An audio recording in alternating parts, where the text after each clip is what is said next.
जय श्री राम। कविता कहती है, दूर होइए आप इनसे और बोलने दीजिए इन्हें, क्या कहना है इन्हें। ये सुनकर अजीत और विक्रम दोनों विक्रांत को छोड़कर दूर खड़े हो जाते हैं।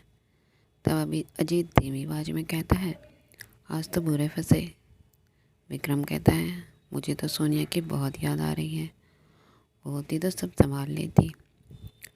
उधर जय कहता है, पापा कौन है ये और आपका वॉलेट इनके पास कैसे आया, आप जानते हैं इन्हें। विक्रांत कहता है, जी मैं बताता हूँ, मेरा नाम विक्रांत है, मैं एक प्राइवेट कंपनी में काम करता हूँ। आज शाम को मुझे ऑफिस से घर लौटने में देर हो गई। मुंबई के ट्रैफिक का तो आपको पता है। मेरे पिताजी को दमा है और उनकी दवाई ख़त्म हो गई थी। मुझे काम पर से देर होते देख वो खुद ही अपनी दवाई लेने के लिए बाज़ार चले गए। रास्ते में उन्हें अचानक से दमे का अटैक आया। तब हरीश जी, विक्रम जी और अजीत जी ने उनकी मदद करी, उनके साथ घर गए और उन्हें दवाई दी और उनकी सेवा की। अगर आज ये तीनों ना होते तो शायद मेरे पिताजी नहीं बचते। वहीं हरीश जी अपना वॉलेट मेरे घर भूल आए। तब विक्रम और अजीत विक्रांत के पास आते हैं और अजीत कहता है, वाह यार, क्या ऑस्कर विनिंग एक्टिंग की है, मान गए बॉस। सुमन कहती है, तो ये तीनों आपके घर पे थे। हरीश सादगी के साथ कहता है, हाँ, इनके पिताजी हमें रास्ते में मिले थे, उन्हें अस्थमा का अटैक आया था, हम तीनों उन्हीं के पास थे। मधु कहती है, पर आप तीनों का फ़ोन नॉट रीचेबल क्यों आ रहा था। तब विक्रम कहता है, इनके पिताजी बीमार हैं और उन्हें कोई परेशानी ना हो इसलिए हमने अपना फ़ोन फ्लाइट मोड पर कर दिया था। तब जय कहता है, देखा माँ, पापा और अंकल किसी की मदद कर रहे थे और आप पता नहीं क्या क्या कह रही थे। कविता कहती है, ये बात आप एक फ़ोन करके बता भी सकते थे, हम सब कितना परेशान हो रहे थे। अजीत कहता है, वो हम भूल गए, सॉरी। तभी विक्रांत कहता है, जी मैं चलता हूँ, मेरे पिताजी घर पर अकेले हैं। समीर कहता है, चलिए मैं आपको आपके घर तक छोड़ देता हूँ।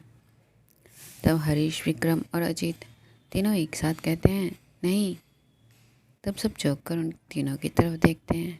विक्रांत कहता है, नहीं, मेरे पास बाइक है, मैं चला जाऊंगा। पहले ही मेरी वजह से आप सबको बहुत परेशानी हुई है। और ये कहकर विक्रांत वहाँ से चला जाता है। तब पायल कहती है, देखा माँ, ये तीनों किसी की हेल्प कर रहे थे और आप और सुमन आंटी इनके बारे में क्या क्या बोल रही थी। अजीत कहता है, क्या बोल रही थी। पायल कहती है, पापा, माँ बता रही थी कि आप तीनों को और सोनिया मासी एक बार हिमालय पहाड़ की बर्फ़ में बेहोश पड़े मिले थे, सच में। अजीत कविता की तरफ देखते हुए कहता है, तुमने बच्चों को ये बात भी बता दी। कविता कहती है, आपके जवानी के कारनामे बता रही थी। तब अजीत कहता है, जवानी के कारनामे से तुम्हारा क्या मतलब, अभी क्या मैं बूढ़ा हो गया हूँ। कविता हंसते हुए कहती है, नहीं, अभी आप बूढ़े कहाँ हुए हैं, आप ठीक से जवान भी नहीं हुए, अभी तो आप बच्चे हैं। और फिर पायल से कहती है, जा खाना लगा, छोटे बच्चे को भूख लगी है। पायल और मधु किचन में चली जाती हैं। जय कहता है, पापा, क्या आप सच में हिमालय पहाड़ पर गए थे, क्या हुआ था बताइए।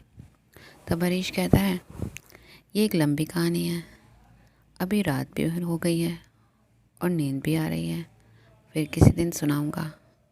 उसके बाद तीनों खाना खाने के लिए डाइनिंग टेबल की तरफ जाते हैं। अगले दिन हरीश, विक्रम और अजीत तीनों पार्क में जॉगिंग कर रहे होते हैं और कुछ देर बाद एक बेंच पर बैठ जाते हैं। अजीत कहता है, यार कल तो बहुत बुरे फंसे थे, अगर एंड टाइम पर विक्रांत नहीं आता तो पक्का पकड़े जाते। तब विक्रम कहता है, हाँ यार, क्या दिमाग चलाया साले ने, मुझे नहीं पता था कि सांपों के पास इतना दिमाग होता है। तभी पीछे से विक्रांत कहता है, दिमाग भले ही ना हो पर भोलेनाथ का हाथ जरूर होता है हम सांपों पर। तब हरीश, अजीत और विक्रम विक्रांत की तरफ देखते हैं। अजीत कहता है, भोलेनाथ का हाथ तो ज़रूर है पर थोड़ा सा दिमाग भी दे ही दिया। विक्रांत कहता है, तो क्या सोचा आपने, अरुण और पायल की शादी के बारे में। विक्रम कहता है, ले, ये फिर से अरुण और पायल की शादी की बीन बजाने लगा। अजीत कहता है, हमने अभी कुछ भी नहीं सोचा इस बारे में। हरीश कहता है, हाँ, और इतनी जल्दी में कुछ समझ में भी नहीं आ रहा। 1-2 हफ्ते का टाइम दे, कोई ना कोई आइडिया निकाल लेंगे उनकी शादी करवाने का।